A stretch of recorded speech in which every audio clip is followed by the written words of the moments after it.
What's wrong with this thing? Let's do that over again. What's up, everybody? I'm having some issues here with Facebook.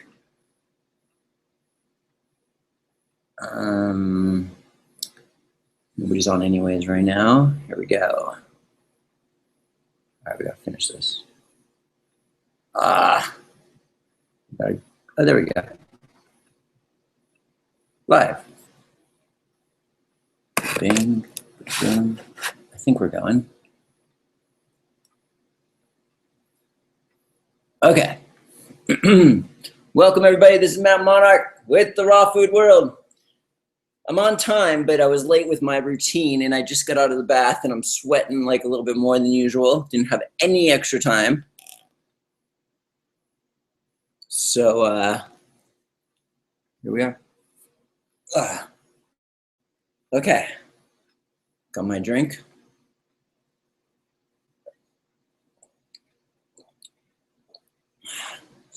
Okay, so let's go and start this bad boy up.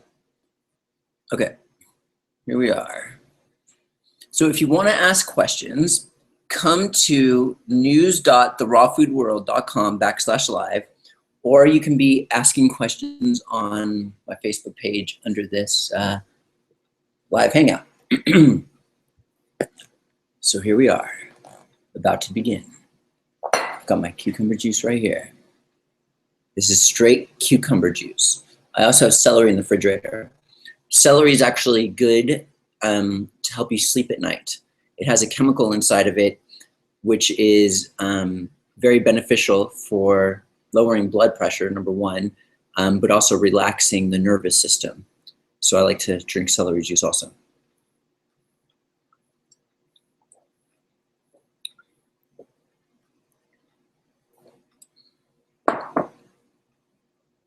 All right, so you guys ready? Ready to hit this thing? Let's do it.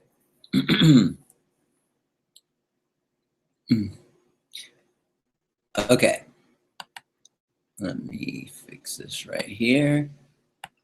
Move this right here. Okay.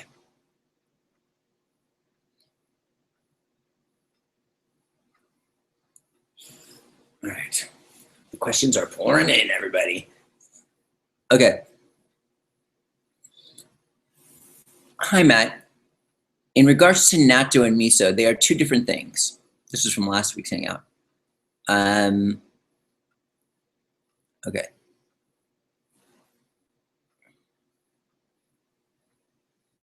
Okay, so there's no vitamin K2 in miso was my question.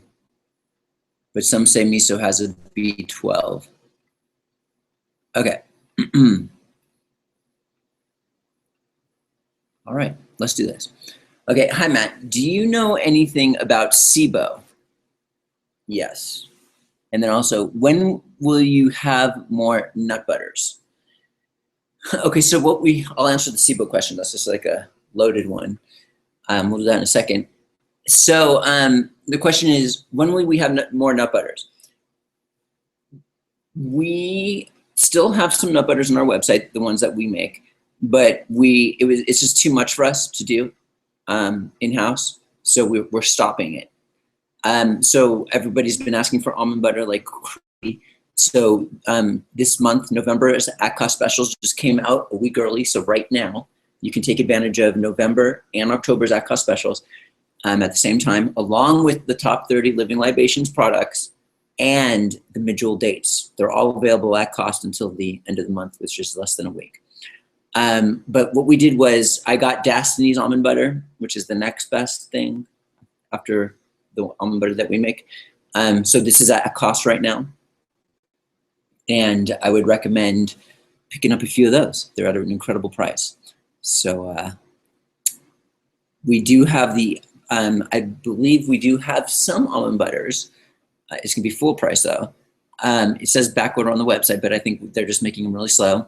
Brazil nut butter, cashew butter, jungle peanut butter, those are all available. Okay.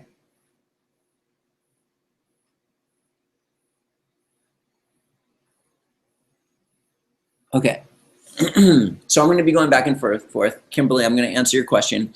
It's just a very important question. She's asking about SIBO, which is dysbiosis of the gut microbiome, gut bacteria. And I want to wait for more people to get on. A lot of people come in like 10 minutes. Like the numbers just keep rising. Okay, so Brent writes, it's funny, like two people asked the same question. Hi, Matt, could you discuss raw sprouted and or fermented?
There we go, everybody. Sorry about that.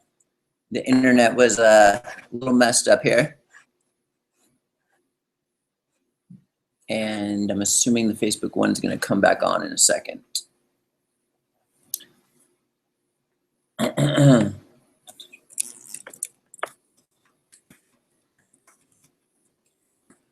Okay, we're back, everybody. Sorry about that. My internet cut out here in Vilcabamba, Ecuador, and it's back. So we're ready to go again. And I just chewed out the internet people while that little glitch was going, so hopefully it won't happen again. What were we talking about here anyways? Oh yeah. I'm a big fan of juicing versus blending. I have stopped juicing as much sugar as I used to. That was like the big change that I made. I didn't realize what I was doing. I was drinking amounts of carrot juice and coconut water. So now I'm doing more green juices, and I do some carrot juice and stuff like that. All right, yeah.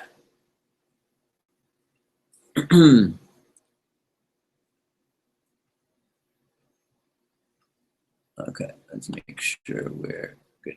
Okay. Okay, could you discuss raw sprouted and or fermented grains? Also with greens, do you recommend tones in the diet? I don't know what you mean there. Okay, I'm not a big fan of grains myself. They do have enzymes, and I know many people know that they have phytic acid. You want cucumber juice? They have phytic acid too. And phytic acid has much more of a bad rap than I believe it should. Phytic acid has been shown to, in some clinical studies or other, whether those are legit, was it mouse models, I don't even know. But it stated that certain minerals can be blocked when you have phytic acid. The issue is it only happens with that meal that you're eating. However, phytic acid has also been shown in clinical studies to be a very powerful antioxidant, which has been also shown to help with SIBO. And also, it's been shown to help against colon cancer and kidney stones. So there's goods and bads with all these things. And many people freak out because nuts have phytic acid also. So, you know, I'm not a big fan of that whole entire conspiracy. Okay. Are the medjool dates organic? Thanks, Joe. Okay, so we have right now these medjool dates that are absolutely amazing. They're like wet. And it's a farmer in Santa Barbara who started the whole thing out there. His family was the first certified organic farmers. They like, I'm not even 100% sure how it all goes down with them. It's in the video on at therawfoodworld.com on the homepage. I think I talk about it more there. But I think since then they do organic practices, but I don't know if they're certified organic anymore. But it doesn't get more organic than this. This is like, they were just picked. He over another 1,000 dates, just picked this week. They're wet. They go to the tree, to our warehouse, straight to your house. Like, this is the ultimate sweetener in the world. It's not concentrated like coconut sugar or agave. It's like a whole food. I mean, it's sugar, don't get me wrong, but it's like an intact, it's a whole food. And you can put it in all your sauces and things like that. So I'm a big fan of dates. Okay. How do you get your omega-3? A recent test showed that I'm extremely low in omega-3 and protein. Thanks. Okay, so I use a product on our website called OmegaZen plus EPA. This is an algae that has EPA and DHA in it. And the benefits of that is, well, first off, fish, you know, many people eat fish oil. Fish don't produce omega fatty acids on their own. They get it from the algae they consume, and this algae is what they consume. And then also, you know what's going on with the whole entire fish supply from all the factory farming and things like that. You know, lots of chemicals and things like that. So the algae is a good source of omega-3 fatty acids. And that's what I personally use. But maybe you want to try fish oil too. Don't worry, Kimberly, we're about to come to your SIBO question shortly. Okay, Joe writes. Joe is coming to our December retreat. We just literally, after I put that newsletter out, like another 10 people signed up or are about to sign up. Like 5 of them signed up and another 5 are about to sign up. It's insane. This retreat is going to be awesome. So if you want to book, the sooner the better. There's still space, but this retreat's going to be off the hook. But anyways, he says, I'm preparing for my journey to Ecuador for the retreat. I'll be flying Peoria to Houston, to Mexico City, to Quito, then the Tame flight to Loja. Any tips for making this 2-day trip as a raw vegan? See you in December. Joe, you're like, you're not even 100% raw vegan, right? Or you're attempting to, or you've been doing it for a certain amount of time. You were hanging out with your friends, that's right. And you were figuring out if you're gonna stay raw for that purpose or something. Whatever happened there? Okay, so one big thing is jet lag with this whole entire flying cross countries and stuff like that. What I tend to do is fast a bit. Not necessarily always, but if I'm doing like a super huge trip from here to the States, generally I fast, and it's key, like okay, so you wake up, you fast all day, then you land, and then it's key to go to bed without eating.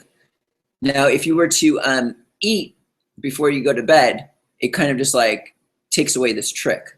But if you can fast through the whole entire day, the jet lag is like nothing. I've done, for me at least.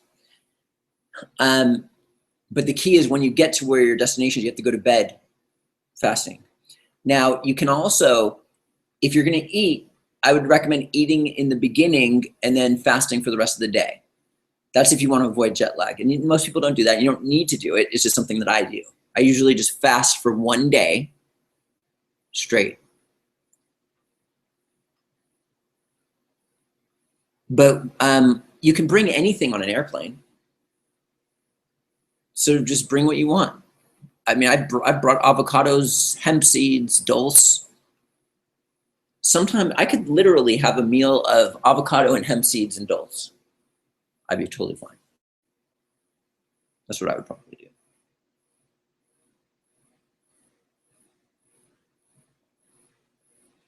I love using cucumber and celery as my juice base too. And I put herbs like parsley and cilantro. Celery adds saltiness to the juice. It tastes so good. Awesome. Okay. So now we're going to talk about SIBO.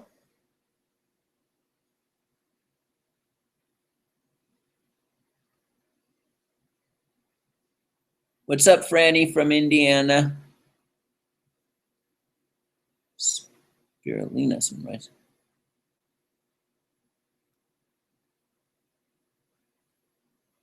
Okay. Okay, so Kimberly asks, hi, Matt, do you know anything about SIBO? Okay, so many people have called this a metabolic disorder, which necessarily I don't believe it is. But anyways, many people, this is like the biggest fear in the health doctor realm now is SIBO. It's a dysbiosis in the gut. So we're dealing with SIBO here. And this is pretty much the bad bacteria taking over. Leaky gut can happen, this whole realm. This is like, everyone thinks they have leaky gut these days because this is what everyone's talking about. And it's something that you want to be careful with, of course. So when bad bacteria take over, inflammatory cytokines start to become rampant. They enter into the bloodstream, causing all sorts of issues. Now, the cause of SIBO, bad bacteria in the gut, can be multifaceted. It could be various things. Generally, the main cause is refined sugars and processed starches and processed foods. The best way to heal this type of thing is to eat plant foods, because it's the fiber from plant foods that feeds the beneficial bacteria that fights the negative bad bacteria and takes it out.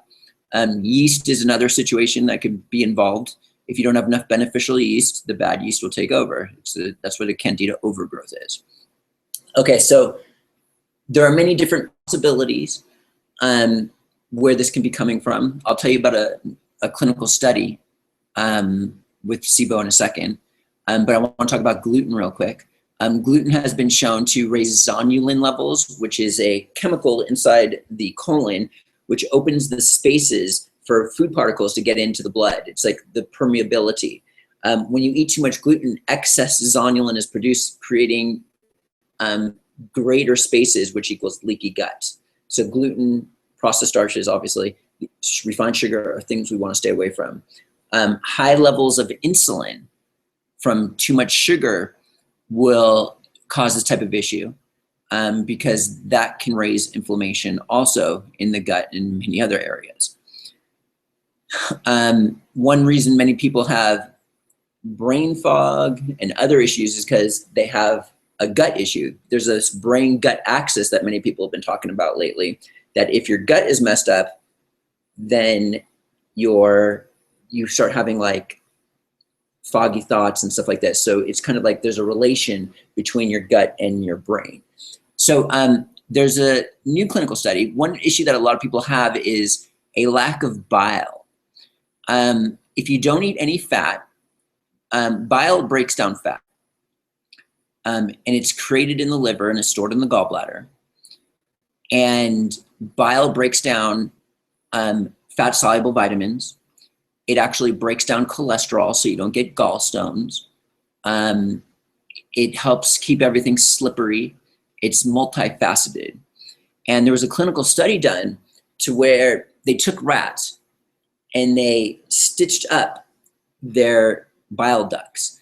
Now, bile is very antimicrobial, which is very beneficial for our system. And when they did this in the rats, what happened was the rats developed a severe case of SIBO because of the lack of bile. So then what they did was they unstitched the bile ducts, and then their SIBO went away. And a lot of raw foodists mess around a lot. They do a lot of liver cleanses, which dumps all their bile. This is a very valuable fluid. They don't eat that much fat anymore. And you need fat. Bile is recycled. It's a very vital fluid. And if you're like dumping it out in liver cleanses and colonics, and colonics are good, but when you have a situation, but if you're doing it every day forever, you can possibly run into a bile issue.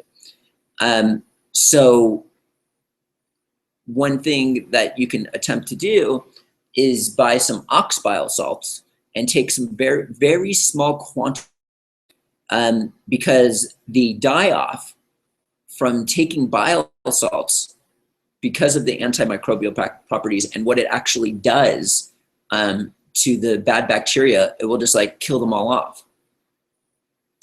So take it in small quantities, because the die-off can be extremely crazy if this is the situation that you're experiencing, why you have SIBO. But one of the main things we want to be doing is eliminating refined sugar and processed starches. This is one of the main issues that spikes insulin like crazy. And excess insulin also can deplete bile reserves. So if you're eating lots of refined sugar, like the majority of the people in America today who are having like 20 teaspoons per day with their sodas and all that other stuff, this can deplete our bile reserve. And then we just run into all sorts of issues. And this is why diabetics, when they have all that insulin floating around, this is why they get gallstones and stuff like this, because they have so much insulin and their bile is being depleted. And that's why a lot of them get their gallbladder removed. But you don't want to get your gallbladder removed, because then what's going to happen? The key is to fix the situation. The bile is what actually helps dissolve the gallstones. So the first thing we want to be doing is eliminating refined sugars and processed starches. This is key. I've been saying this for 20 years without the science behind it. Now I'm giving you the science behind it. So refined sugars and processed starches is key to eliminate for ultimate health and for fixing this whole entire SIBO situation that you're probably experiencing. And eating real foods, raw foods, lots of salads. Salads are key. That now you're getting plant-based fiber that's gonna feed the beneficial bacteria, which will take out the bad bacteria. And what I do is I only eat strawberries. I'm still doing this like very low glycemic raw food thing, raw vegan thing. I should test my blood ketones right now. The thing is, I've been drinking cucumber juice, and whenever I do that, I've done it before and after the cucumber juice, and it brings it down. But anyways, strawberries are pretty low glycemic. These are high in phytonutrients. Here, okay, cashew. My meal that I have every morning lately is actually really good for SIBO. It's really good for the microbiome. What I've been doing is I've been taking lettuce leaves from our garden here. And with the lettuce, what I do is I'll take our cashew dressing that we made. We did a newsletter on that, and it's out there. And I put the cashew dressing on the lettuce leaf, and then I take cut up strawberries, put that on top of that, and then I'll roll that up and dip it in almond butter. So almonds are loaded with magnesium, by the way. And this is just extremely beneficial, especially for magnesium is like the center of like all the green leafy vegetables. That's like what a lot of people are deficient in. Cashews have been shown to be extremely beneficial for the gut microbiome. Same with lettuce. And this is all just real foods, and it's low glycemic. And then for my lunch, what I do is I just have a big salad with only fat, no sugar.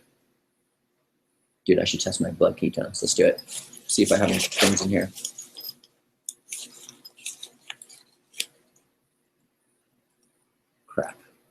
I don't know if this is a ketone. No, this is blood glucose. I have some strips hidden in my room somewhere. I'd have to go run and get them. I'll go get it right now. 1 second, guys.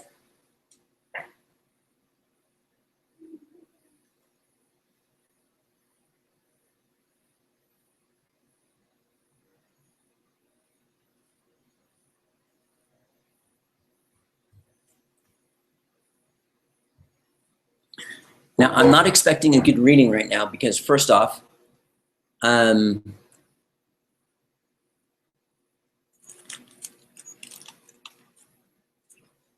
had some chocolate the other day with sugar in it. Anyways, you should check out these. I'm gonna put the recipe out soon, but check this out.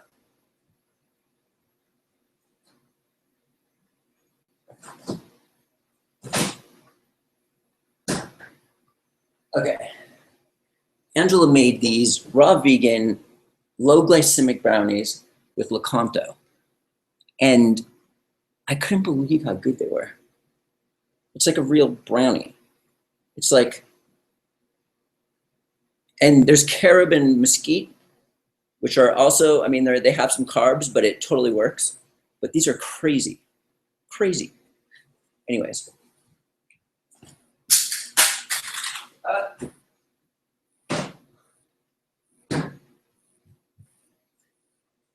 I dropped my keto tester. Maybe that's a sign not to do it.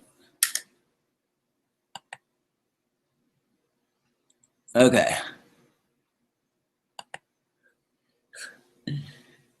Okay, so I have my buddy Skyping me right now who's into ketosis, ketogenic diet, and he's saying I should right now do the blood glucose and this. But the thing is, I ate sugar recently. Oh no, I had carrot juice today after my big run. Let's do it. I'm kind of curious what's going to happen here. So the only time I drink carrot juice is right after a run, thinking that is going to be okay. For the sake of science, I will test blood ketones before and after eating Angela's brownies. Dude, these things are insane. Okay, so here we go. Oh, man, I can't believe I'm doing this again. I think I have to change, because other people have been using my ketone machine here. Ding, ding, ding, ding, ding. Okay, let's see what other questions we have.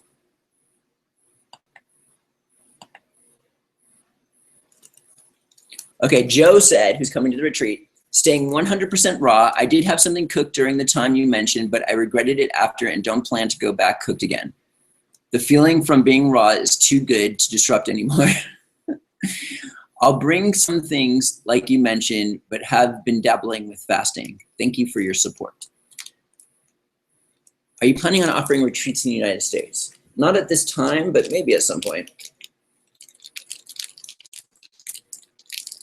Okay, was there anything else I wanted to say about SIBO?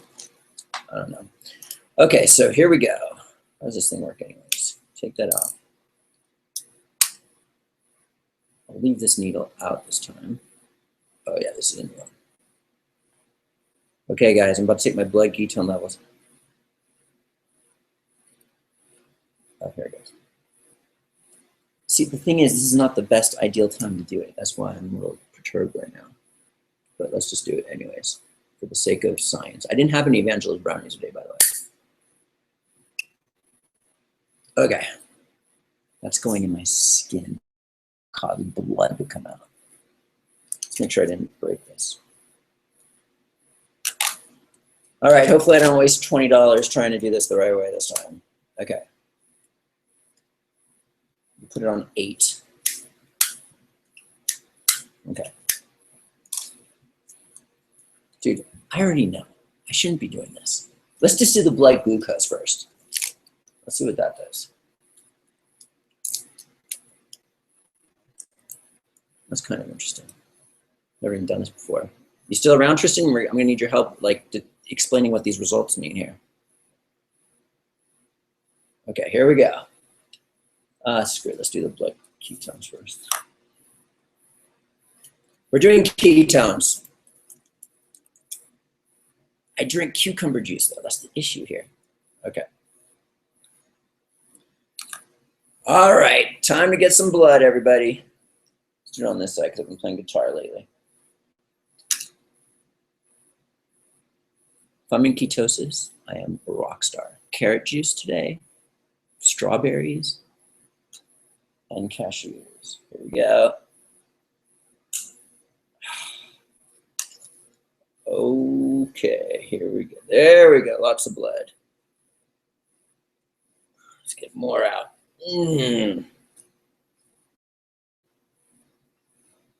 Come on. Oh yeah, I nailed it. You have to wait 10 seconds. I have a feeling it's going to be 0.4 because that's what I've been lately. 0.3! Let's check the blood glucose now.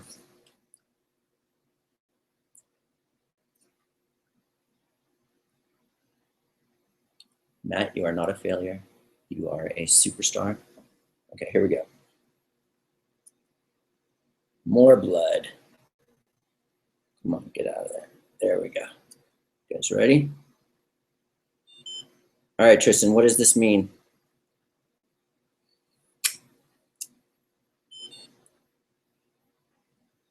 Wait, I just studied this. I know what it means. You know what? I just ate, dude. It's 127. I just ate. So this isn't fasting blood sugar.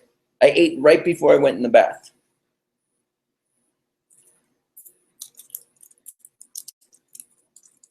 All right.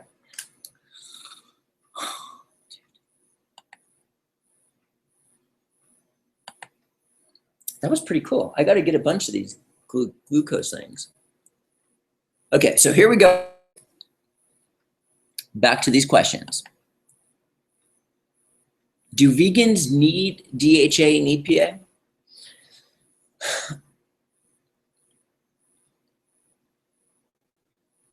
It's not funny.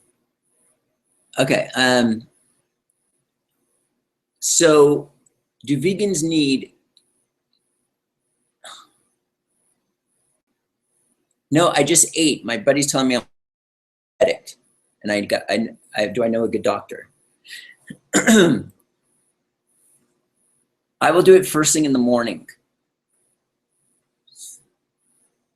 before and after meal. Okay.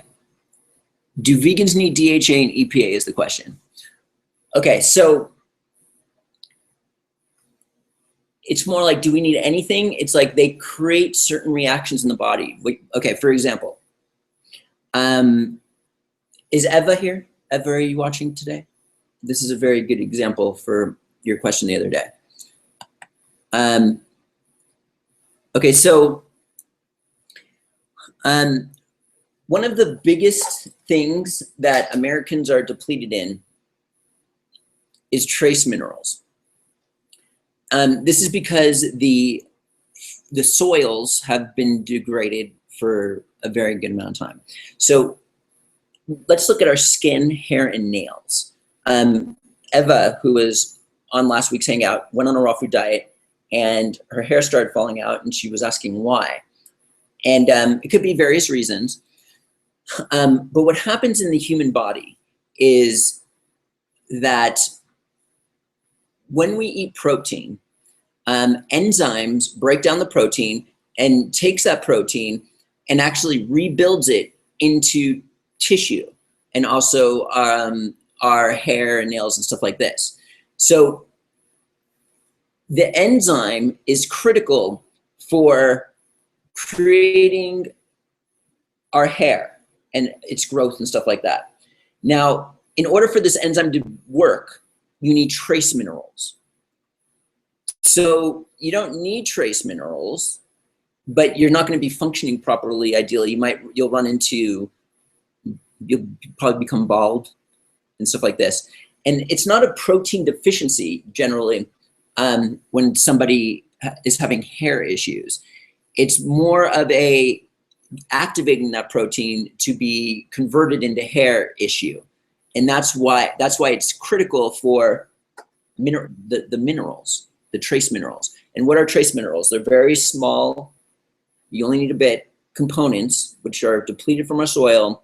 And this is why I'm a very big fan, I'm gonna take one right now as a matter of fact, of this Quintessential product. Now, most mineral supplements on the market are a complete joke because they're not organic minerals. You wanna get it from like a food source. Even this says ocean minerals, raw unheated ocean minerals, but that's not what that really is. Ocean minerals are good, but they're not even that ideal because they're not in their most organic, food-based, broken down organic way. So what this is the seawater with marine phytoplankton is processed through zooplankton, and it's secreted from the zooplankton like as a plasma, which is almost identical to the blood molecule of the human body. And this tastes like seawater, but it's not. It is, but it isn't at the same time. It's inside of the zooplankton, it gets transformed into an organic state. And there's actually omega fatty acids in here, RNA, and this is just this is like perfect for the human body. And it has all the trace minerals the human body needs. So for Americans with the depleted soils and stuff, this would be an ideal supplement to make sure you're covering your grounds, to make sure you're getting your trace minerals. If you're drinking vegetable juice all the time from depleted soils, I mean, you're probably getting vitamins and things like that. But this is just a good thing to cover your grounds. In fact, let me see if Caitlin's around. She's our customer service rep. I'm gonna tell her to put it on the at cost page right now till the end of the month. You're not allowed to sell below 52, so I'm not gonna do it. I'm just, okay. Quintessential, 20% off. And if they get free, do another 10%. ASAP, please, on Hangout. And I'm telling people it's there now. Okay, so we're gonna have that until the end of the month. So these are awesome, guys. Like, what you do is you just open this up. If you have a falling out hair issue, this could be the problem. Trace minerals are needed for that enzyme to take protein and transform it into, hair growth. Other issues that you might be having is, we were talking about bile earlier. So other vitamins, there's certain vitamins that are critical for these processes too, such as vitamin A, vitamin D, vitamin E. These are fat-soluble vitamins. If you're drinking vegetable juices, you'll probably find them.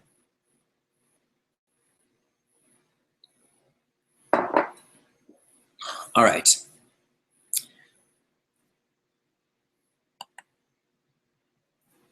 Okay, guys, you know what? I think she went to dinner. What I'm gonna do is I'm just gonna rock it right now myself as I answer the next question. Hi, I'm 55-year-old. Okay. In your second video you posted with Nadine, she mentioned a shower filter she had. Any idea which brand she uses, or if you use a good one, which brand? I'm a big fan of like getting the whole entire house filtered, so baths and stuff like this. We have one on our website called the Sprite shower head. This is what my mom uses, and I'll use it also. It's pretty good. They're inexpensive. So what I like to do, I actually did this when I went to the States for the 6 months I was there. I bought an Aquasana Rhino whole house filtration system. I talked them down to $700. It lasts for like 8 years. But then there's another one you can get where I think it's, what is it, chloroform or something, where it scrubs the water even more. It's not available on their website, but it only lasts 4 years, but is the same price. So we were using that and it worked. But compared to the water here in Vilcabamba, like, I was still pissed off. It was like, sucked. Like my skin was still dry. Anyways, so we have many people didn't watch that second video for some reason. If you go to our YouTube channel, I did a second video with Nadine Artemis where we talked about our children's hair and how they never wash it and other things like that. Anyways, she came out with these dry shampoos that we added to the top 30. So we have 32 products. So we have her dry shampoos, which are awesome at cost right now. Top 30 living libations, the Majul dates, and November at cost specials are here, and October, all at the same time. Now's the time to order. Kinky Central, I'm putting up right now as we speak on the at cost blowout page. So here we go. Okay. Ding, ding, ding, ding. Kinky Central. 1 second, guys. I have to copy this. I'm putting the 3.3 because that's the one that's 3 times as powerful compared to the 0.9. I love that product. It's probably like the #1 beneficial product, one of the #1 beneficial products to take to cover your grounds for just your health. Okay, so what is it?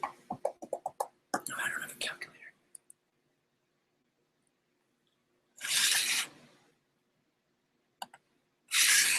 Okay, 1 second. We're almost done here, guys. Sorry. Okay, so it's $41.60 if you get 1 right now. And then if you get 3, it's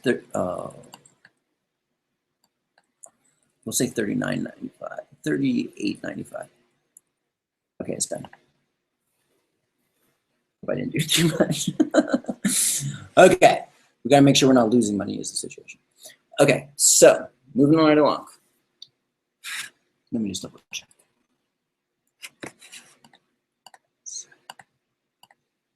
Okay, we're good. I'm just gonna leave. Okay, so moving right along. It's at the very top there. Hi, I'm 55 years old. Vegetarian since I was 7. And have arthritis in my joints and spine and hips and are stiff even though I do yoga daily. Also stopped drinking alcohol. When you say refined carbs like bread is not good for inflammation, is that pasta, crackers, etc.? Yeah. The animal protein, not from a moral standpoint, but from a scientific standpoint, is less harmful than these foods that you just mentioned. Also in cheese and yogurt, bad for arthritis. Most yogurt is loaded with refined sugar. If you get the cheese, like goat's cheese that is preferably raw, that's okay. But it's mainly pasta, bread, crackers, cereals. That will spike insulin. Okay, look. Protein, when you eat protein, it's broken down into amino acids. When you break down fat, you get fatty acids. When you break down sugar and carbs, you're left with glucose and fiber. The lipids and the amino acids rebuild tissue and regenerate our body. All glucose does is spike insulin and gives us energy. But the thing is, the way that it works, so you don't need much sugar. Our body can only handle about 2 teaspoons of sugar at one time. And what happens is, when you eat sugar, you spike insulin. And when you spike insulin, the body, what it will do is take a certain amount of sugar and turn it into glycogen as a stored sugar in the body. And you utilize potassium when you do that. So you lose potassium in that conversion process. And then anything more than a teaspoon to 2 teaspoons of sugar gets stored as fat. So now you're losing your potassium reserves at the same time, which we get from vegetables and green juices and things like this. So then, and then also what happens is you retain more sodium. And then if you're doing too much sugar like this on an ongoing basis, there's many issues. I'm just thinking about the sodium-potassium balance. It can create that like jelly cellulite stuff going on. That's usually a fluid imbalance from too much sodium and a lack of potassium. And if you raise, they kind of like go against each other. So if you raise potassium, sodium will kind of go down and you'll like start to drain that stuff. But the main thing is to eliminate refined sugars and processed starches.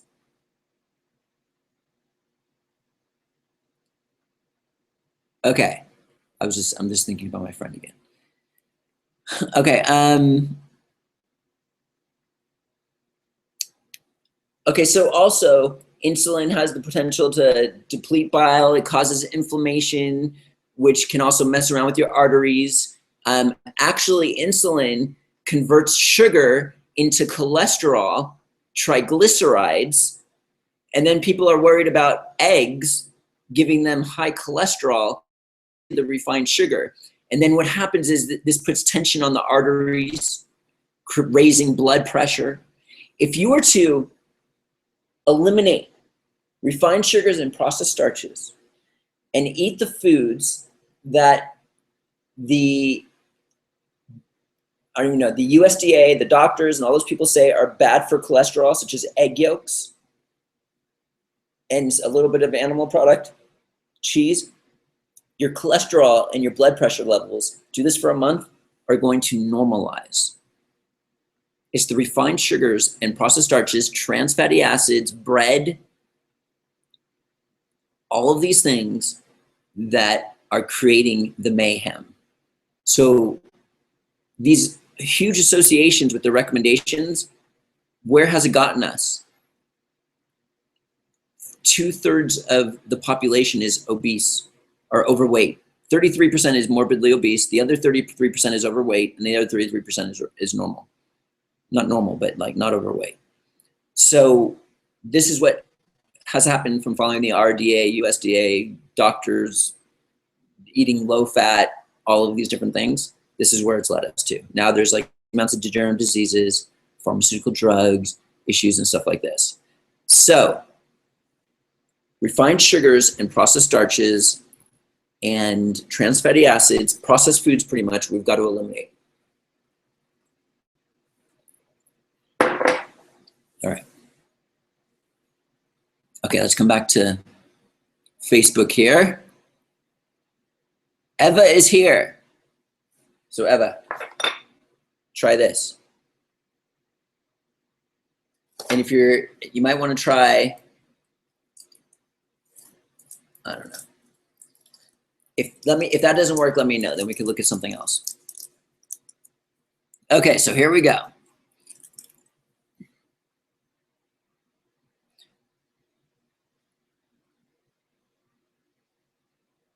Herbal antibiotics, Kimberly said about the SIBO. What is that? What do you feel about raw sprouted beans and legumes? Any trick to prepare them while raw? Are they better steamed? Thank you. I don't eat them. I'm not like an expert. You could sprout them, but I would probably say steaming would be good. The reason why beans are good is because it's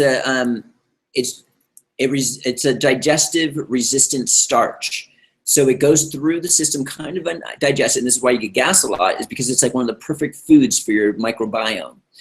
And what it does is it will feed them like crazy and kill off bad guys, bad bacteria, and gas can prevail. This is one theory why Latinos live longer, have longer longevity rates than other races in the United States because of the beans.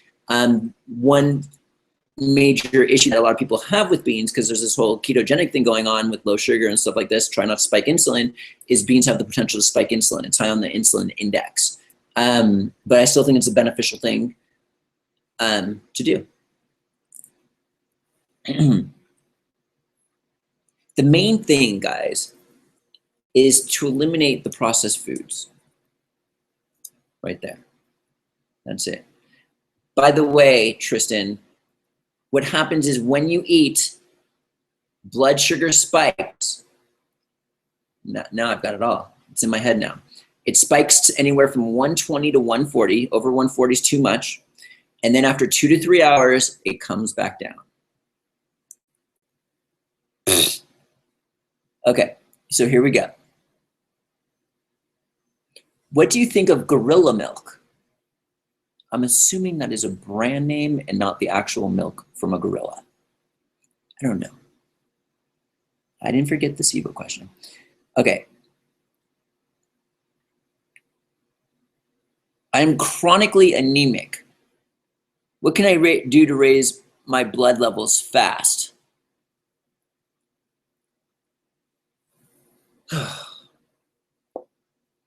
How long have you been chronically anemic for? And why does it have to be fast now? Because it seems like you've been chronically anemic for a long time, but now it's all like now. But anyways, I haven't really gotten, okay, blackstrap molasses, even though it's high in sugar, is something that people have used for this situation. One thing that we've got to watch out for with this whole anemic thing, first off,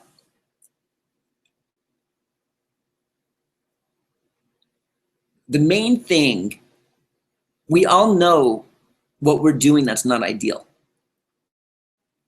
People are coming here with all their health issues. They're not willing to make the changes in their health. It's not about taking something, but altering, you know what you need to do. You know what you're eating that you shouldn't be eating. And it's like a permanent lifestyle change. It's like we've got to make permanent shifts here. Because if you just take something, but don't fix the core of the problem, then what's going to happen? Are you going to tell me you're on a whole perfect cooked whole foods diet without any refined sugars, processed starches, and stuff like that, which is like depleted of all nutrition? Start drinking vegetable juices. Carrot, beet, cucumber juice would probably be good for that. This Pink Essential would probably be good for that. Moringa powder is said to be high in iron.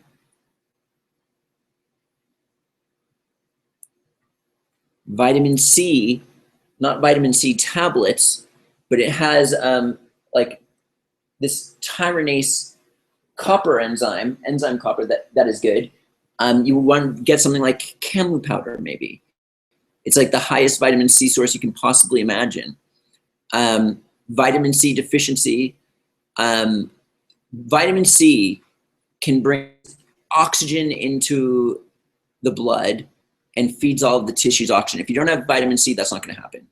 Now if you're going to take a camu powder, you want to take ours, most likely, because most of them out there taste like a pixie stick, and it's loaded with maltodextrin, which is really not good for the human body, which I'll be talking about later in a future video. So this type of thing is a full whole food supplement. Other vitamin C tablets don't have this copper enzyme, which I think would be good for being anemic, because it provides that oxygen and copper enzyme aspect to the mix, which can help with the iron situation, I believe. But the main thing is to hit your lifestyle. Oh, okay. Let's come back here. Okay, enemas wipe out the bad and good bacteria, though love maybe too many enemas. Do you suggest herbal antibiotics for it? What are herbal antibiotics? Okay, so enemas are extremely beneficial. The way that the beneficial bacteria work, first off, like when you brush your teeth, the bacteria repopulate themselves immediately. Now, when many people who eat the standard American diet are never getting beneficial bacteria, they're never eating plant foods. Maybe that one lettuce leaf on that burger, they're good. Their intestinal tract is so SIBO'd up, it's crazy. And then clinical studies show that as soon as they start eating something like these garbanzo beans or plant foods, all of a sudden they repopulate their beneficial bacteria very quickly. Their clinical studies show that it actually only takes 3 days. And then as soon as you stop doing that, they're gone. You start eating the crap again and nothing that's good in there is gone. It happens very quickly. You can actually improve your gut situation with beneficial bacteria very quickly, these clinical studies are showing. It could be as soon as 3 days. So you just have to start eating healthy, real live foods, and then boom, there you go. So it might wipe out the good and bad bacteria, but the benefits of colonics for healing disease and bringing out all that chemical crap is so beneficial. As long as it doesn't become an addiction long term, it could be very beneficial for people healing from certain diseases. I brew kombucha. If you were back in Ojai, I would bring you a few scobies and some bottles to see if it helped. Stacy D'Amico Turner has joined. Stacy, so when you first brought that whole entire protein spikes insulin thing to us, I stated that all food spikes insulin, but yes, protein does also, just not as much so as the sugar, which is like a big boom. But protein is definitely something that spikes insulin. And the thing we want to be looking at is the insulin index. There are certain proteins that are very low on the insulin index, like hemp seeds, which are protein. They're very high in protein, which doesn't really do it that much. Egg yolks is another example that's low on the glycemic index, on the insulin index. Fat spikes insulin, but very little. It's practically neutral. That's why it's really good for diabetics to go on a ketogenic diet to kind of like reset their situation. And then if they want, when they balance out, they can come off of it. Okay. Allison Ryback writes, got the dragon's blood in the mail. I love it. I use it for my teeth and as a cleanser for my face. I mix it with another cleanser. That's awesome. Many people, I've told many of you that we have Crystal here who is a makeup artist, expert in skin and all that fun stuff. Anyway, she tried an experiment where she put dragon's blood straight on her face to see what was happening, to see what it would do. And she could only last a certain amount of minutes because what it does is it just like it's a very astringent thing and closes everything off very quickly. And it was just like really trippy, she said. So it's definitely a beauty thing that many people use. So one woman said it took her wrinkles away from doing something like that. It's good stuff. Many people have used it on their teeth. I think, isn't that at cost right now too? I think it is from November. Maybe not. Anyways, it's not that much money anyways. But many people, there's like, for receding gums and stuff, I've swirled that in my mouth, you just feel the astringent effect. One woman was saying it brought her gum levels from like a 6s to 3s or something. I don't know how that works. I can't remember the numbers exactly, but it improved them drastically.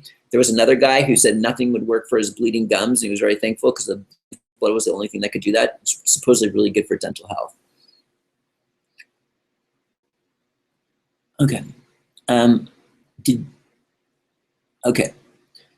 Hi, Matt. Did you vaccinate your children, and do you believe in having a flu shot? I hope this isn't personal. I would never take a flu shot, and I kind of like to keep this type of thing low key, just because I don't want to come back and hit me later, like forces coming after. Anyways, so I'm not going to answer that. Can I eat nuts or raw right now? But this helps, thank you. I cannot eat nuts or raw right now, but this helps, thank you. Why can't you eat raw or nuts right now? Are you on Coumadin? No, when you go on Coumadin, which is warfarin, what they do is what it does is it prevents vitamin K production. So they're telling you can't have leafy greens. It's just such a whacked system. So here you are. Okay, so many issues can be, okay, so many people think cholesterol is the issue with, we talked about this last week. Cholesterol is the issue. I don't even know how to say it, atherosclerosis, the heart disease. Anyways, build up a plaque in the arteries. What happens is, it can be from various things. Too much refined sugar, processed starches, creates inflammation, creating ulcers and things in your arteries. And so what happens is cholesterol is not even plaque or anything like that. All it is they're proteins. It's not even cholesterol. LDL and HDL are proteins. They're envelopes that bring cholesterol back and forth to where it needs to go. So when the arteries are hurting from refined sugar or a lack of vitamin C, then what happens is the cholesterol, the LDL will bring, with calcium, a little Band-Aid to heal the wound on the artery. But then what happens is we continue to eat the bad stuff, builds up and festers there. And then that's where the heart attacks occur. But it has nothing to do with cholesterol. It has to do with the inflammation that's making the cholesterol go there to put a little Band-Aid on it. Another cause could be a lack of vitamin C. Vitamin C is one nutrient we can't create inside of our own human bodies. So we need to get it from outside sources. And vitamin C is critical because it has this tyronase thing that I was telling you about, which is a copper enzyme that actually helps with the formation of collagen. And when you're lacking in vitamin C, the whole entire vascular system starts to get all messed up with cracks and things like this. So what they do is when you have high blood pressure and cholesterol, they usually go hand in hand. They'll put you on Coumadin. And when they put you on Coumadin, guess what they do? You can't even have natural vitamin C anymore because all the vegetables is what has the vitamin C, because you'll be eating vitamin K and it will make the Coumadin ineffective. So they tell you to stay away from that. So then you take vitamin C tablets, which doesn't even have the tyronase component, which is that copper enzyme, which forms the collagen, protecting your arteries. So now you're on Coumadin to fix the situation. They're taking away vitamin C from you, vegetables, in the natural source, and it makes the situation worse. So it's like, it's all weird. That's what it is. It's weird. So what we want to do, let's just say you're on Coumadin, warfarin, whatever. Warfarin's just a name, brand name. There are other vegetables that you can eat that are low in vitamin K that are acceptable, such as zucchini, bell peppers, pumpkin, cucumber. I can't remember if celery was on there, just cauliflower, broccoli, all of these things. And then we've got to somehow fix our lifestyle up, stop the refined sugar, and make our way through this. This is why our camu powder is so beneficial. And you have to watch out for camu powders because of that maltodextrin component, which drives me crazy. Brands. If it tastes like a pixie stick sugar, guess what? That's 85% maltodextrin. This right here, which I ate so much of when I ran into my problems, I thought it was from colonics. It was colonics and this. I was doing it every day for years, colonics. And I was taking 8 tablespoons of this at a time. I don't even think this was on the label in the earlier years. Other ingredients, non-GMO corn maltodextrin as a drying medium. Do you know what that means? They spray the acerola cherry onto the maltodextrin, and then what you're left with is 85% maltodextrin in here. That's why it tastes so sweet. And all the camu powders out there, they don't mention that it has maltodextrin, but it has that same pixie sticks flavor tasting. There was another whey protein out there, and it came out, they had 85% maltodextrin was their entire whey protein. Why is that? Because if you use maltodextrin, that's what happens. You're spraying that on there, and like that's the most active ingredient. Goes straight into glucose, and there's other aspects that are no good. Okay, so Kimberly, why can't you eat raw right now? But let us know. Hi, Matt. I have a grandchild who's 17 months. Aw. And I'm encouraging my daughter not to give him vaccines. She is scared not to. What do you suggest I tell her? Oh, so crazy, huh? I mean, what can you tell her? Let's just say you gave her all the science behind it. Is that going to take her fear away? Darn it.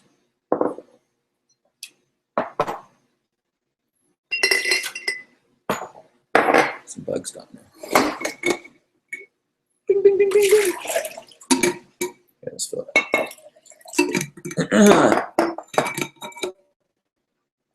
All right.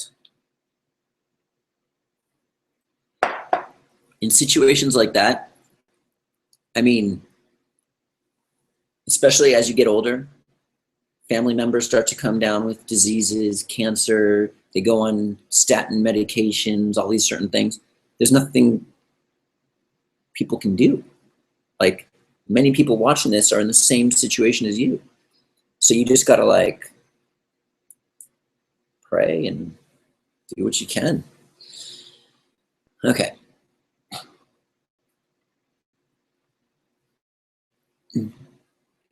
I have osteoporosis. I have been eating a plant-based whole food diet for years. What do you suggest? Are you eating fruit?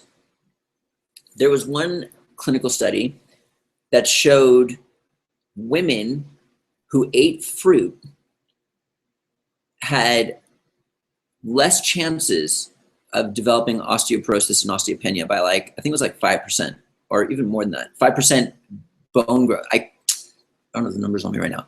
But anyways, what the conclusion came to was it helped mitigate the free radicals that osteoclasts that break down bones, and actually supported the osteoblast, which is the formation of the bones. But I'm kind of curious.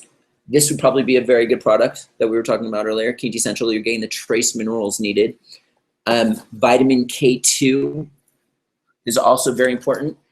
This is a very good product for that situation.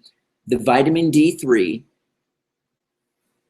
absorbs calcium by 20 times more when you take vitamin D3, and the K2 brings it bone where it needs to go. Without the K2, it's going to end up in places you don't want it to be, creating all sorts of issues. Also, are you taking any supplements? The mainstream supplements out there for calcium are like calcium carbonate, which is like cement. This is like what you want to stay away from. And then if you take vitamin D3 with that, you're absorbing that by 20 times, and it's being put everywhere, causing all sorts of arthritis, ruckus in the human body. You want to be doing like citrate if you're doing something like that. What I would do is also drink carrot spinach juice. And if you really want to go crazy with all of this, the perfect vegetable juice combination, if you want to do vegetable juice, it doesn't taste that good.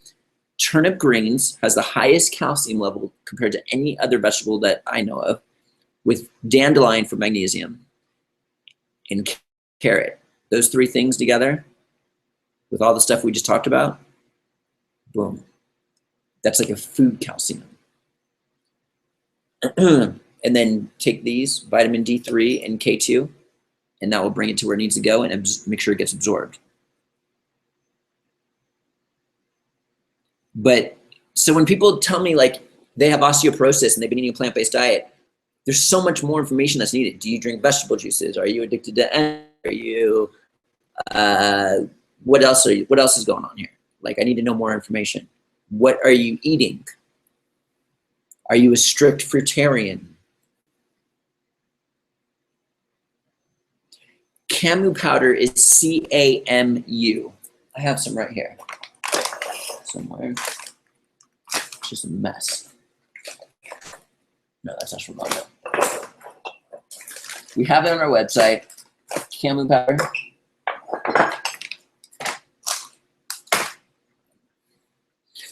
Okay, let's look more now.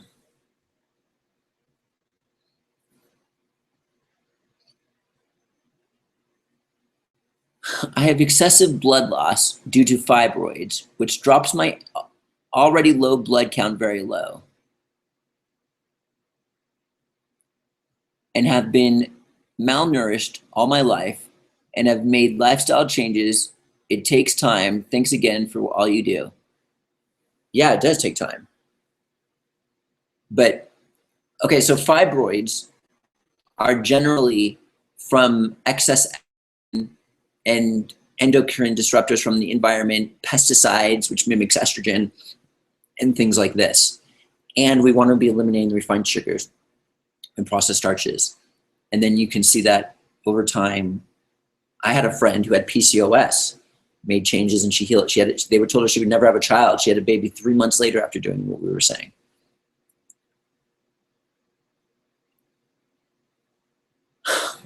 What would you recommend as a diet for a vaccine-injured child, raw food or GAPS? What is GAPS? You guys are hitting me hard right now. What's up, TZ Summit? Oh, wow, we're almost caught up here. We're coming back to the other page in a second, guys. Don't freak out if I'm just only doing Facebook here. It doesn't matter if you have the healthiest diet in the world.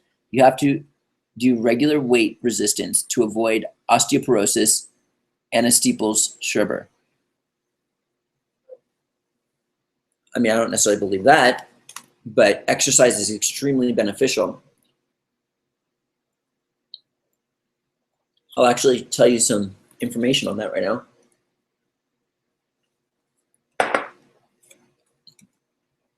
Okay, there's this hormone called irisin, like iris in the eye and then IN, irisin. It's been shown that irisin,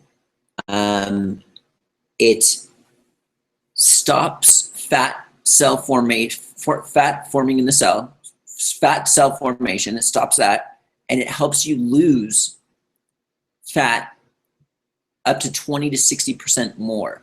And it prevents fat from forming in the first place. Irisin is a hormone that is in very small quantities in the human body and is produced when you exercise. And irisin, not only, what they found in the clinical study was it activated a protein and some genes that turned white fat cells into brown cells. And it also showed that there was extracellular energy happening within the cell, which showed that it most likely helped with fat burning. And then furthermore, it showed that irisin was very beneficial for arterial plaque. It removes it out. It is also very beneficial for elongating telomeres, which is really critical for longevity and avoiding disease. It's also very beneficial for mitochondrial biogenesis, which is increasing the biomass of your mitochondria. And this is all, irisin is produced from simply exercising. So exercise is a very beneficial thing for losing weight and also for your health in other areas. Diet is the most important. For example, what they did was they took cancer patients and they had two groups. They put one on a plant-based diet.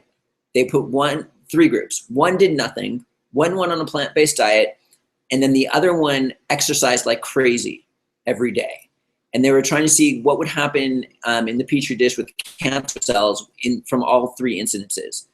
Oh, dang, there's more to it. But anyways, the people that sat around and did nothing didn't really have that much of a spike or whatever of killing cancer cells. The ones that exercised, it actually did pretty good. It went up to here on the chart. And then the people who do the plant-based diet with no exercise, was like double for preventing cancer with no exercise. So exercise, so if you did them both, that'd be crazy. But nothing compares to the plant-based diet for health. Okay, so we were talking about exercise, and there was actually something else I was learning about. Okay, so so many people think that if you fast after you exercise, and a lot of people are scared to do something like this because they want muscle mass and stuff like that, even though I know many guys who fast after exercising without eating anything. That's when I have my carrot juice. I might even start experimenting with this and not having anything. But these guys are still ripped. And when they've even gone to bed without eating after exercise. And what this does is it increases human growth hormone and testosterone, which speeds up recovery, which is pretty important for exercise, of course. They probably could exercise more because of it. And then, of course, the human growth hormone is fat burning and is very critical. Many people want human growth hormone very badly. It's produced in the liver. If you have a messed up liver, human growth hormone is kind of dormant. If you're snacking all the time, you want to lose weight, you've got to stop snacking. You want to eat 3 meals a day, preferably if you can get down to 2, that would be even better. 2 or 3 meals a day. 3, let's do 3. 3 meals a day, I do 2. And then if you fast in between meals, this is what kind of stimulates human growth hormone and IGF, which kind of can help with the fat burning aspect. But if you're eating refined sugar and processed starches, it's not going to do much for you. So exercise can be very beneficial. Also exercise, and there's another clinical study on exercise. I should have put in the newsletter that exercise was going to be what we're talking about today. There's another clinical study on exercise showing that people who exercise more have a greater biodiversity in their gut microbiome. And the diversity is pretty critical because that diversity is what protects us from all these viruses and agents and things like that. So the more diversity you have, it could be the better it is. So actually, exercise is really good for the gut microbiome. Okay. Okay. So I don't want to read this. Okay. I don't know if this is a joke or not because of the person's name. What can help vaginal bleeding? Not cancer, had all the tests post-menopausal. Okay, so is this like when you're on menopause or what? Let's see the answer. What is your opinion on infrared saunas? Okay, so infrared sauna is one of those things that was introduced into the health movement and kind of like went full force and kind of brainwashed. Sorry, guys. Hope they don't call again. And kind of brainwashed everybody. I'm not saying infrared saunas are awesome. Don't get me wrong. What the concept is, the infrared penetrates inside the body and then it brings everything out. I just personally like the dry saunas that I get really hot, really fast. And you can just like sit there and you sweat way more. I mean, you could sit in it's a faster experience. I went to the hot springs, as I told people before. I was going from hot, cold, hot, cold. The cold was like seriously like a freezer. Like it was like I was freezing. Like everything dumped out of my lungs.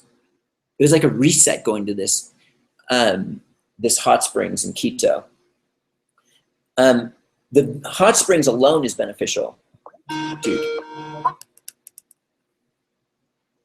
The hot springs alone is beneficial. But when you take it into freeze, I'm not talking like cold water, we're talking freezing water. I am going to,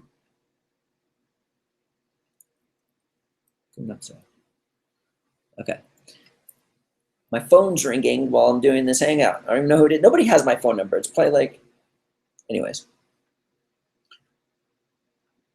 so the freezing water was so beneficial. Like my lungs completely dumped out. I was like so clean. It was so freezing, and you stay in there for as long as you can. First, you get as hot as you can, which is uncomfortable, to where you can't go anymore. So then you can handle the cold pool, because then it feels good in there, and it's like you're defrosting, and then all of a sudden you feel yourself freezing. It feels like your lungs are freezing, but they're like emptying. And then you come back into the hot pool. It feels like you're melting. It feels like the hot pool is cold. It's like trippy, even though it's like really hot. But anyways, when I did this, it's almost like exercise. It's not a comfortable thing.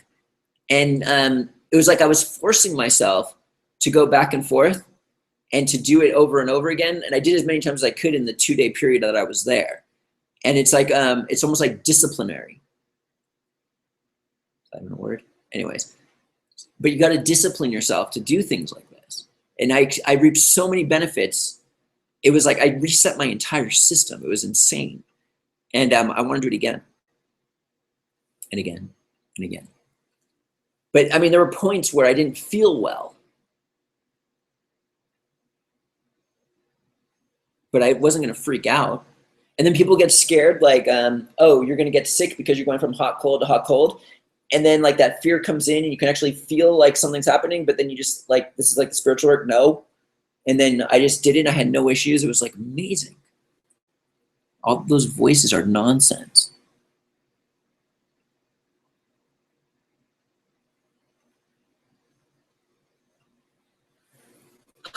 What do you think about coffee enemas? I'm not a fan of coffee enemas. I just do straight water if I would. I don't even do enemas at all anymore. I'm doing it 6 months, and I lost weight, and I feel better. Probably just because you're doing enema. Coffee dilates the liver. It helps cleanse the liver, but what happens with the bile? Are you losing excess of that? Yada, yada, yada.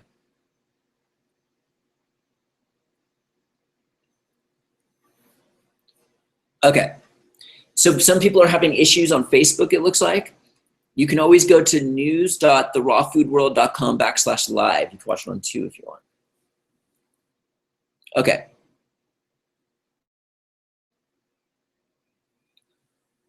What's going on with this bleeding out of all these different areas? Just today, I started bleeding out of the colon. Back of me. Just went to pee and stood up. An entire bowl was blood in it and on toilet paper. Reminds me of a period, blood only it comes from the back, only I didn't even have a bowel movement. Is this what happened to you? This type of bleeding when you tore your colon a few years ago? I don't do colonics or enemas, and I'd like your input, Matt, thanks.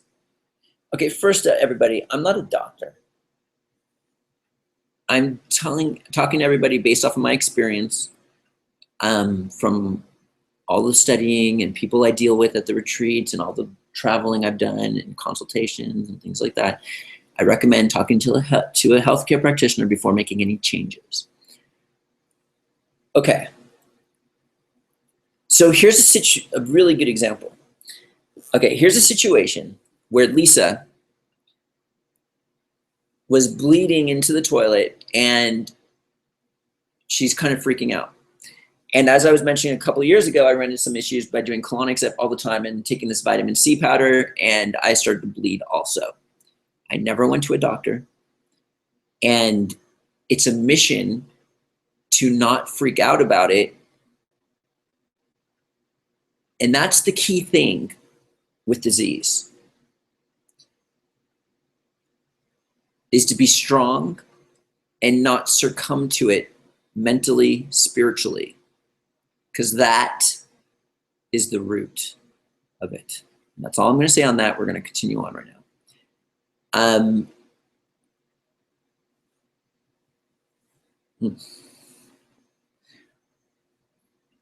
Oh, man.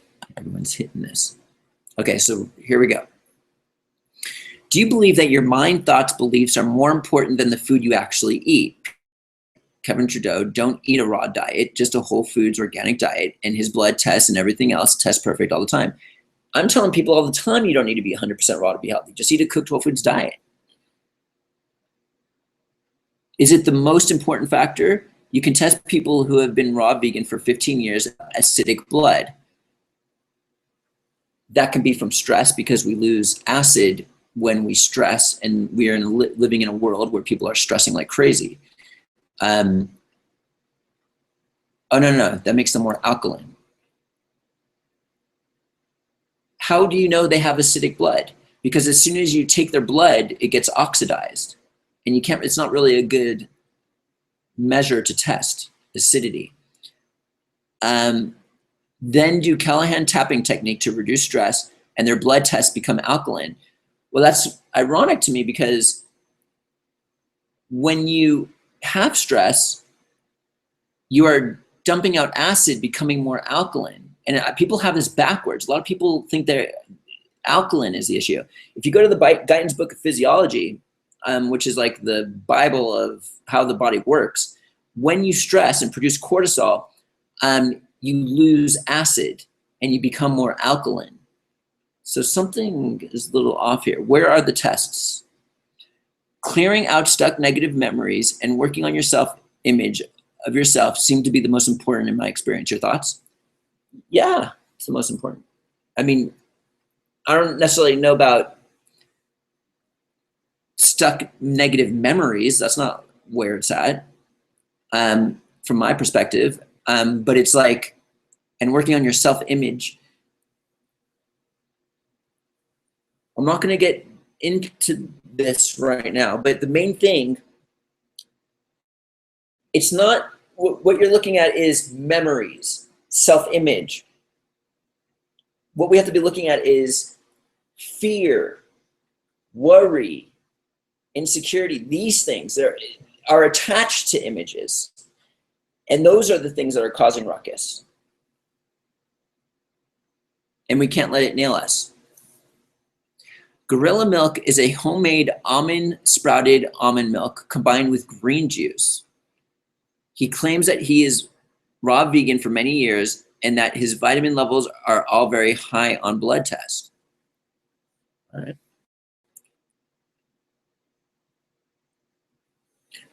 Frog lever.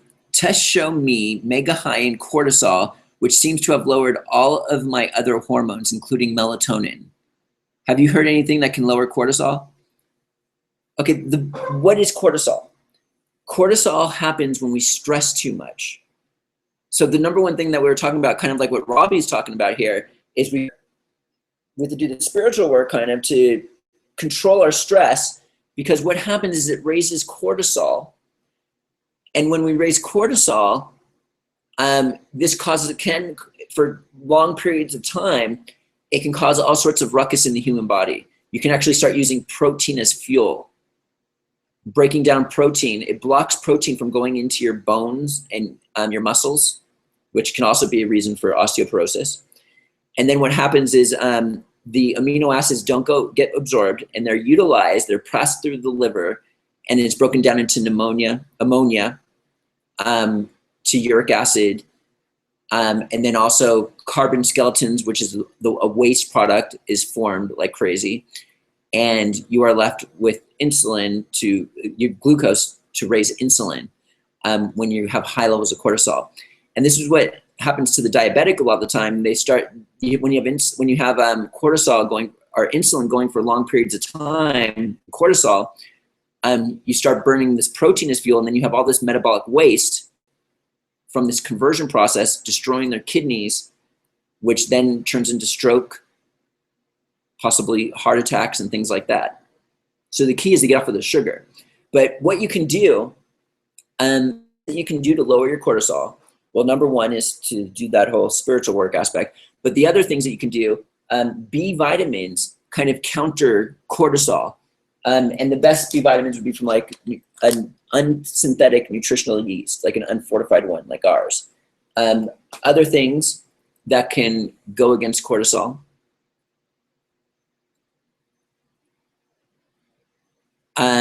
Would be potassium.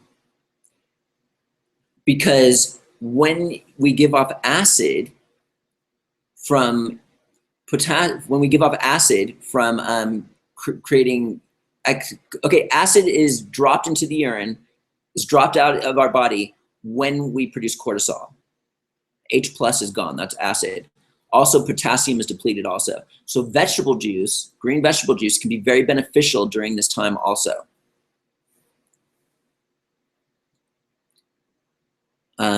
What else? Okay, so some other things that you can do is magnesium and potassium are actually natural physiological tranquilizers that can actually help relax you. Calcium is an electrolyte that kind of helps calms down the nervous system. So vegetable juices, almond butter. What do you think about the juice combo with apple, lemon, ginger, cucumber, and celery? It tastes good? How might this combo benefit me? Any tips on building community and healthy living? It feels lonely. Thanks for all that you do.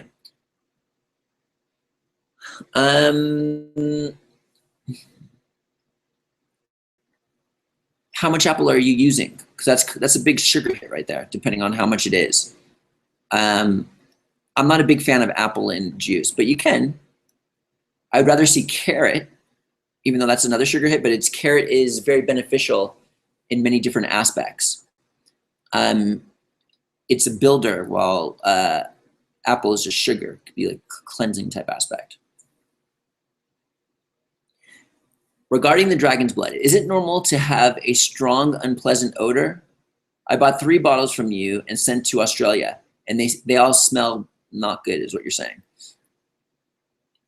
It does have a strong odor of a certain kind, yeah. It's what dragon's blood is, but I don't think it's disgusting like you're saying here. I mean, I don't have an issue with it.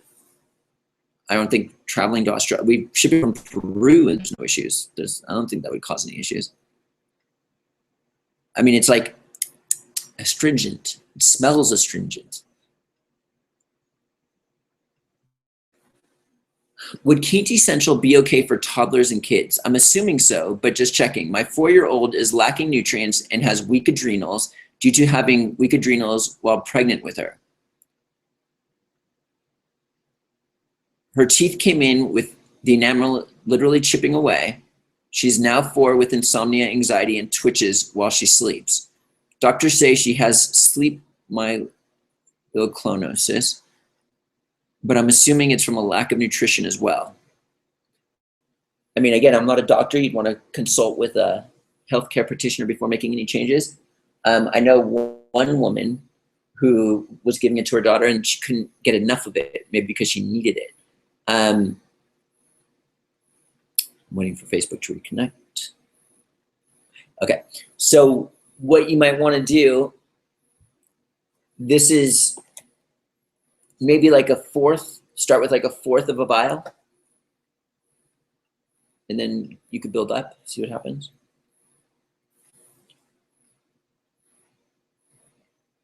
Hi, Matt, are you drinking just cucumber juice? Are there any other ingredients in it? How many kilos do you drink a day? Okay, check this out.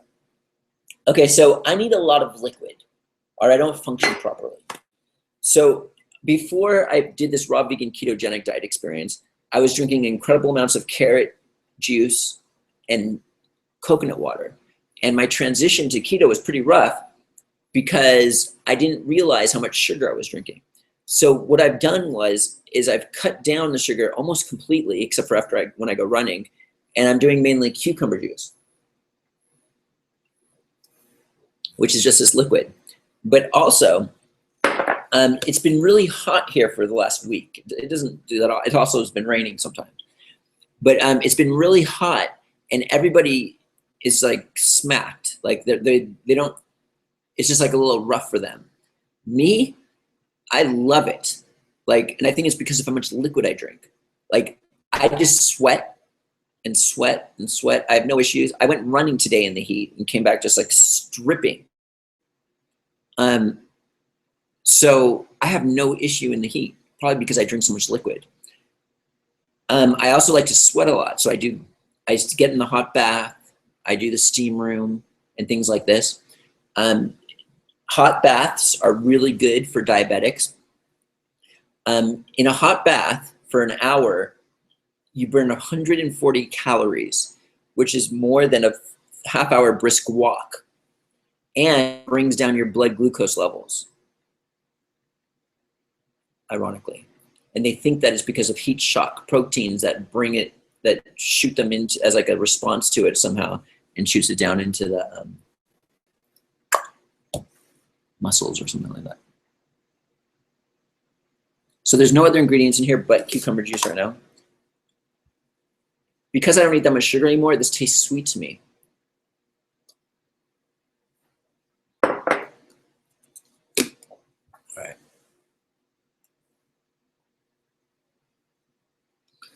Okay, let's look at Facebook. We're gonna come back here. Dun, dun, dun, dun.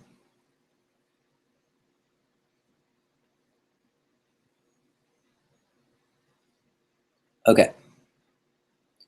What do you think about rebounder? My video, okay. It's been on and on, okay. Okay.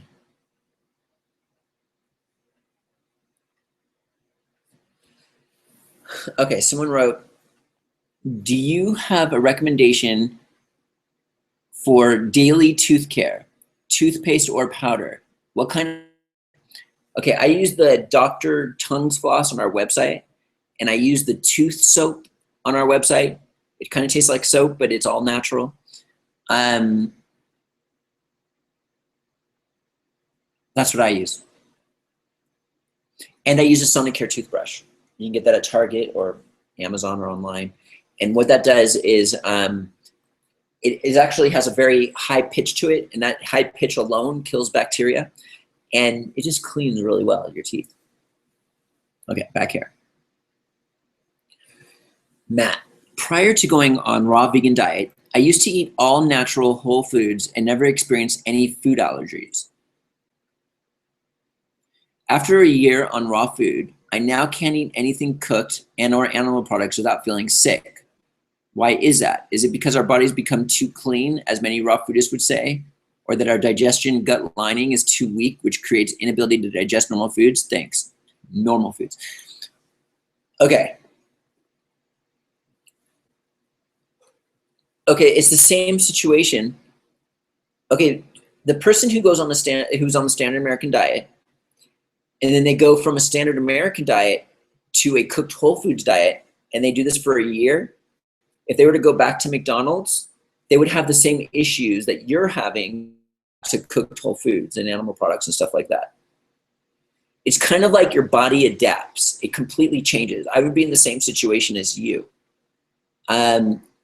Whether it's because you're too clean, or the fact that your body becomes more efficient, you require less. It's kind of like this. Okay, there was this clinical study where they took people and they changed the energy density of their diet. And the energy density of their diet was meaning like you could eat 5 pounds of cooked food, like McDonald's or whatever, and then you could take, you eat 5 pounds of that, and then you can eat 10 pounds of raw food and still lose incredible amounts of weight. But you're eating 5 pounds more of food every single day. It's because the energy density is so different from the McDonald's burger to the salad with avocado. The energy density is so different that it's insane. It's like taking metal versus styrofoam. That's pretty good.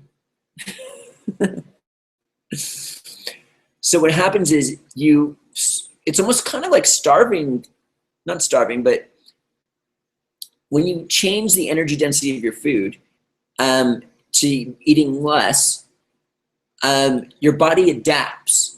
You don't need as many, your body doesn't need to work as hard. You don't need as many juices that is overworking your body to create these things to do what it needs to do to break down those foods. For example, if you were to take animal protein, it has to go through a lot more conversion processing to get the amino acids versus like taking almond butter. So you evolve your body, and then it's not food allergies. It's just you can't handle it anymore. You would have to slowly go back and build up to eat what you used to eat if you wanted to do it. But you have to be very careful because it could be a very dangerous proposition. Because it has to be so slow and strategically done to where it doesn't have any bad effects. Meaning, like you start eating, let's say you start eating eggs, you stimulate, you feel really good, and then all of a sudden you're eating 4, 5, 6 eggs immediately, every single day from that here on out. But the better approach is to like, okay, I'm just gonna have a little bit for a month, and then I'm gonna increase for a month, and then like that's the way to do it. To have, you know.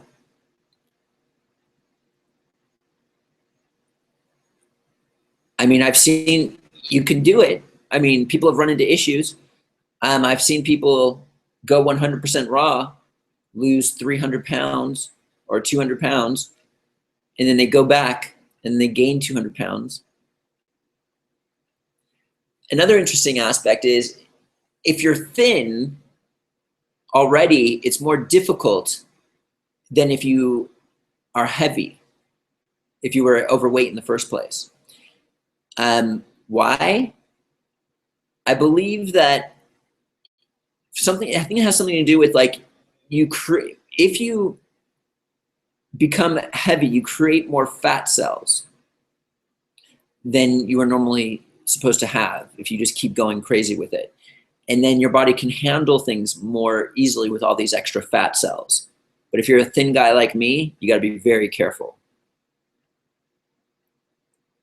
You're probably a thin guy or girl, is my guess.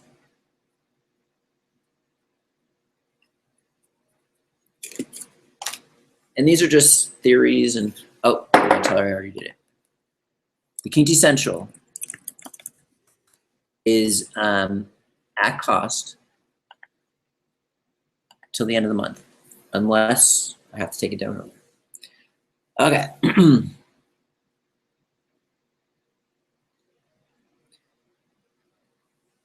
Okay, Sarah's back, everybody. I didn't think she was going to come back to this hangout after what I said last week.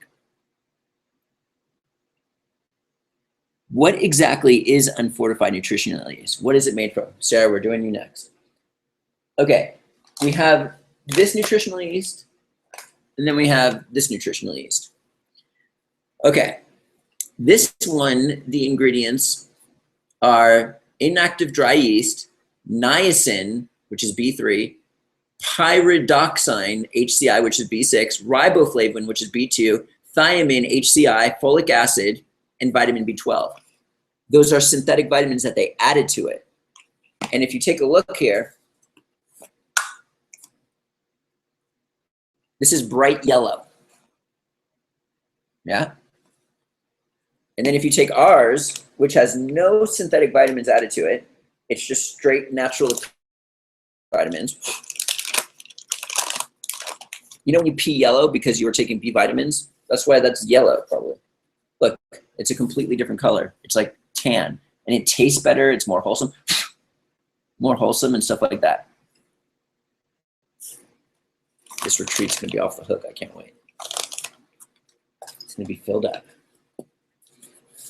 Okay. Anyways. Okay, so Sarah writes, hi, Matt. Is it true that bitter greens are much more powerful cleansers and healers than any other plant? Yeah, you gotta be careful with it. I've been having bitter green juice, like bitter gourd juice, and just 1 cup of this juice has a very calming and soothing effect, much more than any other green juice I've tried. I don't know what that is. It's amazing how just 1 or 2 cups of this juice keeps me not hungry and relaxed the whole day. I also want your opinion on bentonite clay and how I can use it. I feel like my body can handle it now, especially since I'm on green juice fast. Sarah. I took 1 teaspoon of it one day in a cup of water, and it but slightly tensioned my gut. The next day, I took another 3 teaspoons, of it in 3 separate cups throughout the day. It felt good, but a bit more tense in my gut and nostrils. Why are you taking it? Like, what's the point here? You've already did crazy amounts of enemas. You're young, you're thin, you've cleansed out like crazy, you fast all the time, you eat no food, you're on a 100% raw food diet, you were eating avocado briefly, but now you're eating like no fat, you're not even sure if you're gonna go back to fat. Why are you trying to take it to like another level? There's aluminum in some of those bentonite clays, supposedly. And generally it's done with enemas, so that stuff doesn't get stuck inside of you, but you've already done enough enemas. And then also, it's usually done with psyllium and bentonite. Psyllium and bentonite are usually done together, so it helps like move it out. But also, people take it on its own. You're just an extremist. I'm trying to help you not do that. No, nobody else is cleansing as much as you, let alone taking bentonite. If I take it over time, is it going to take me more out of the garbage I've accumulated over the years from my gut? Can it be constipating? If it gets stuck in you, it's not the best. For how long should I take it to see best results? I would just stop and eat food. Eat some avocado. When you start to eat food again off of this green juice fast, I recommend doing the fats. Highly recommend it, doing the fats again. My mom is asking me if Reishi Spore products are back in stock yet. Very soon. We're talking like it's in the air. Matt, I love drinking smoothies and juices, but sometimes I get really hungry and eat a whole pizza to myself. How do I get around the pizza thing? It's funny. I mean, it's not funny, but.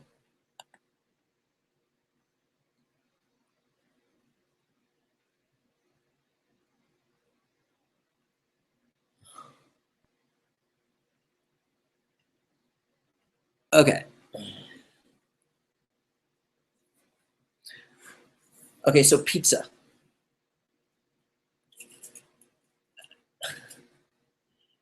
I mean, that's just like an inner work you got to do there to figure a way to stop doing it. Cravings, withdrawals come in, we can't control ourselves, we start to eat pizza and things like this. It's just crazy. Okay, you don't seem to talk much about medicinal mushrooms and immune system building super herbs. Do you think things like chaga, ginseng, or even colostrum are not needed to build a healthy immune system? Robbie, this might be the first time you heard me talking. Just like the last Hangout, I think we went deep into Reishi Spore products. And we talk about super herbs a lot of the time too. Just haven't done much of that today. First off, the best thing for a healthy immune system is to just take care of the body, eliminate refined sugars and processed starches.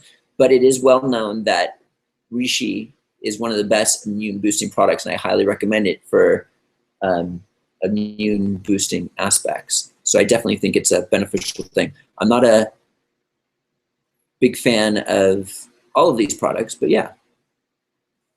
Do you know if digesting cayenne pepper can make you feel hyper or have a sensation of excessive energy afterwards? By the way, the cayenne pepper you sell on your website is off the chart. Great stuff. Yeah, I could do something like that, kind of like stimulate your blood flow. They've actually stated that doing a hit of spices twice a week is beneficial for all sorts of levels, such as cholesterol and avoiding cancer, I believe it was. I'm not 100% sure all the things, but it's definitely a very good thing to do here and there. Okay. Hi again, Matt. Kind of an unusual question. How would you prepare your diet if you're going to the military boot camp? I know that's a loaded hypothetical question. Any advice helps, thank you. I don't know how the system works there. Can you bring food, certain amounts of food? Can you bring dry foods? Maybe chia seeds would be really good for that situation. Hemp seeds, like what are the rules? You know what I mean? Are you forced? You can't bring any food, you have to eat what's there? What do they have available there? Gio writes, Matt, what are some things you can do to lessen cortisol production when levels are high? We already talked about this, but I'll mention some more. One main thing that we can do is eliminate refined sugar and processed starches. That is probably the ultimate secret as a physical secret to lower cortisol, because refined sugars and processed starches creates inflammation in the human body, and that's a stress response. And when inflammation occurs, cortisol is produced to help that inflammatory situation. There could be many situations that are going on, but the number one thing is diet.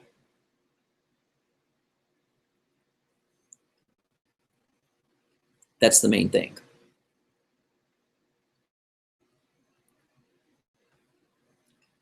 Improving your diet. And then the other aspect is just controlling the stress aspect.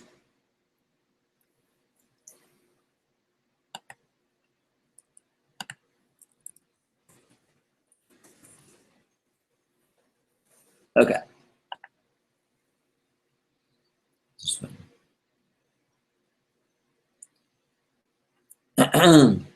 All right. Let's see if there's any more questions here. Military fare is typically fried food and starches and canned vegetables. I mean, hey, what can you do about that? I mean, can you bring food? What are the rules? Anyways, this has been an awesome hangout. I recommend if you just are tuning in now, you might want to go check the beginning. We went into crazy science here today. Talked about exercise, the benefits there. We talked about insulin and what else? Lots of fun stuff. That was a good one. All right, everybody. Let's see.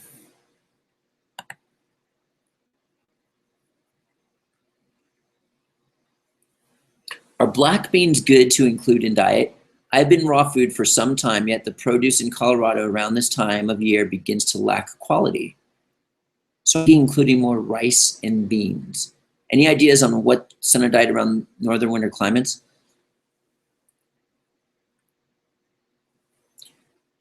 Okay, if you're gonna do rice, which I don't necessarily recommend, you'd wanna do brown rice. There are clinical studies, brown rice is good on a cooked whole foods diet.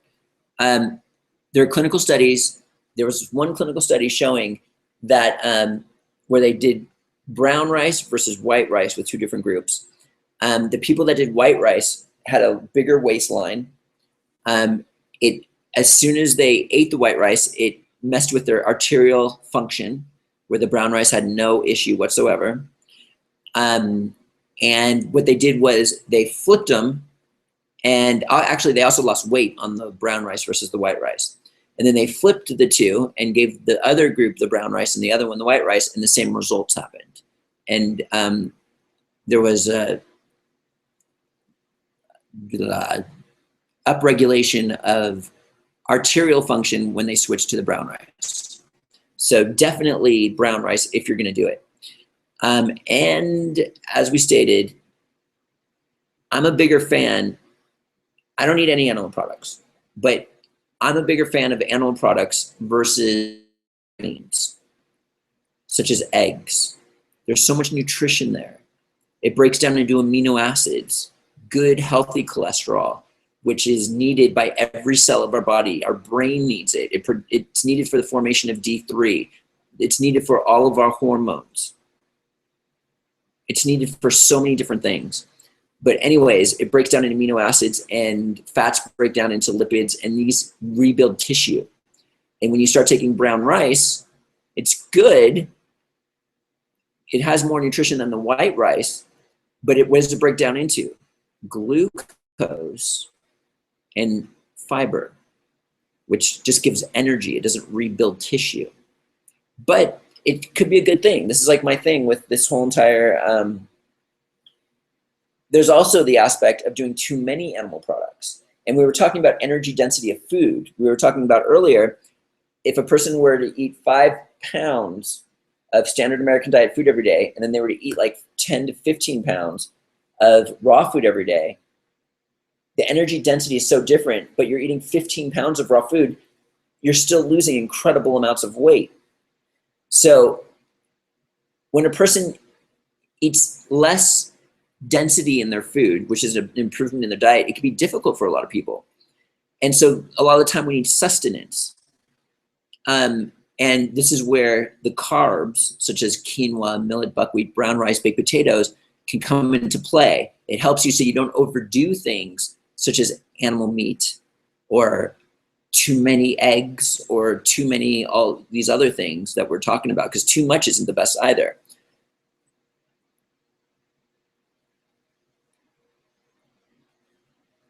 So it's definitely a good thing, especially for most people.